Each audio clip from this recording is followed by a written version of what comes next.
Yeah, when we're at a festival, we always say, what we do is play in prisons, you know, and you sort of get a little bit of silence, you know, because, I mean, who does that? Another weekend we did away at Maryborough, where we did the jail there, and a public concert at night, and I think, oh, and the next day, this was another memory too, the next day on the Sunday, we had played at a church service, but it was a church service with a difference. It had bikies there.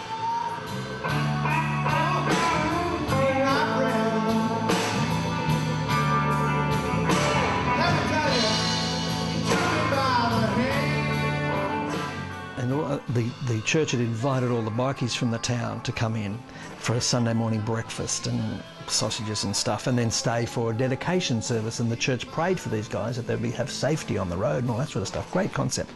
And so they invited our band, because our band connects with that kind of community, you know, tats and leathers and motorbikes and stuff. We align ourselves with that. One of the guys has got a motorbike in the band, so we feel that we can hop on his credentials for that. Mate, I just had to come and have a look at the bikes, you know. Being the only old boy that rides.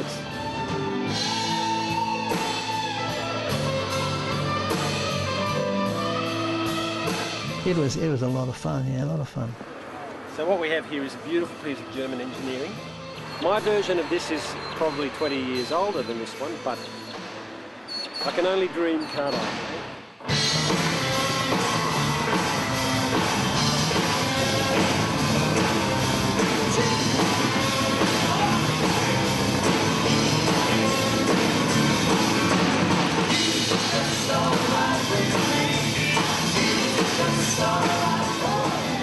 And this all just helps to create awareness for what we do. We are the Old Boys Gospel Band, and our purpose, our mission for the last year and a half has been to go into correctional facilities around Queensland, southeast Queensland. We've been to prison farms, high security prisons and so on, but we're taking a message of hope, a message of a second chance, a message that says that God loves you.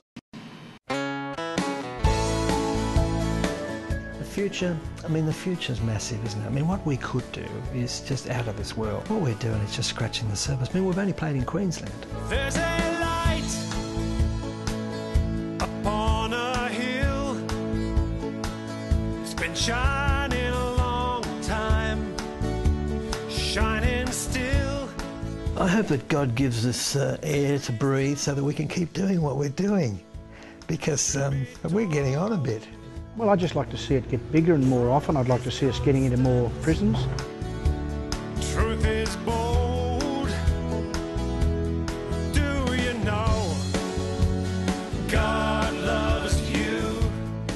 There's some great things happening in prisons around the world. I read of a prison in Argentina recently. It's just had a revival, a godly revival, where hundreds of inmates attend a church service every day. The people that live around the prison hear the singing of hymns and stuff in this Argentinian prison.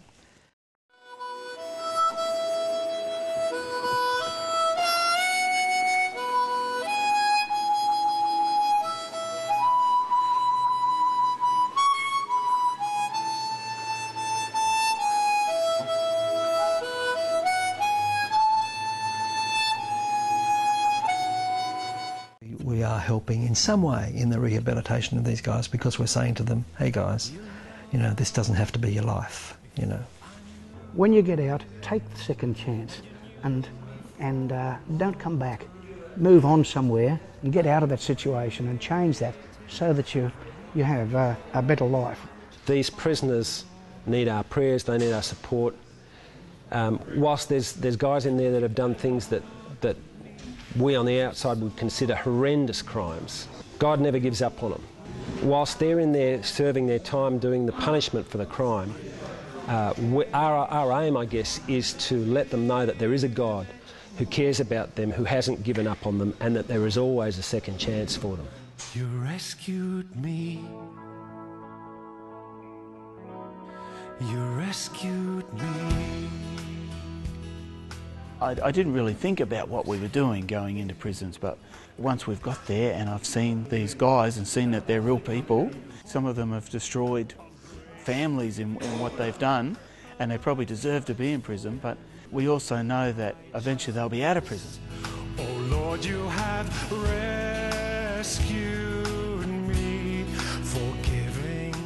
Doing the prison ministry and doing these songs and seeing these guys in there and ladies in the prison has been good for me, that I've discovered a depth of love for other people I didn't have before, and I've still got a long way to go. Oh Lord, you have rescued me, and you loved me before I knew you. It's not what you believe that matters, it's who you receive that matters.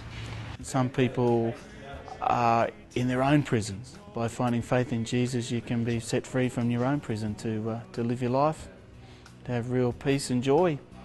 And you bought me, and you sought me, your blood poured out for me. When it's all said and done, they're all human beings that God loves, and we know that. I just hope we have some influence on them, and that they, you know, one out of the hundreds turns his life around when he gets out.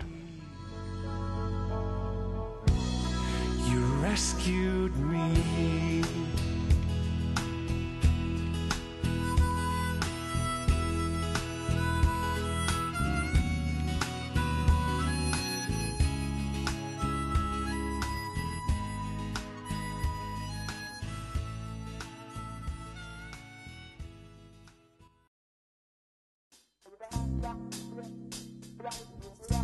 He keeps asking me questions. No, have you got enough? I was made for this. I'm sorry, what? I got to use an outtakes. The amuser. Drag all the gear in and sweat and do interviews. Well, they're all old, you know, like they're all smelly and old. Crusty, you know, grumpy. That's every time we set up. There's a lead that doesn't work. My leads are old as me, most of them. Yeah, when I look at the things that I've done in my life and yeah, what I've been involved in, and yeah, I just haven't been caught, in all honesty. I think we'll scrub that one. Another day goes by, and still the children cry. Put a little love in your heart. You want the world to know we won't let hatred grow. Put a little love in your heart. I like the fact that you've got a bunch of guys who have got a common goal. We look after each other. You know, there's a real camaraderie. And you can see the impact that you have on people when you know that God's working through you. The band is getting really nice and tight, and that's a great pleasure for us.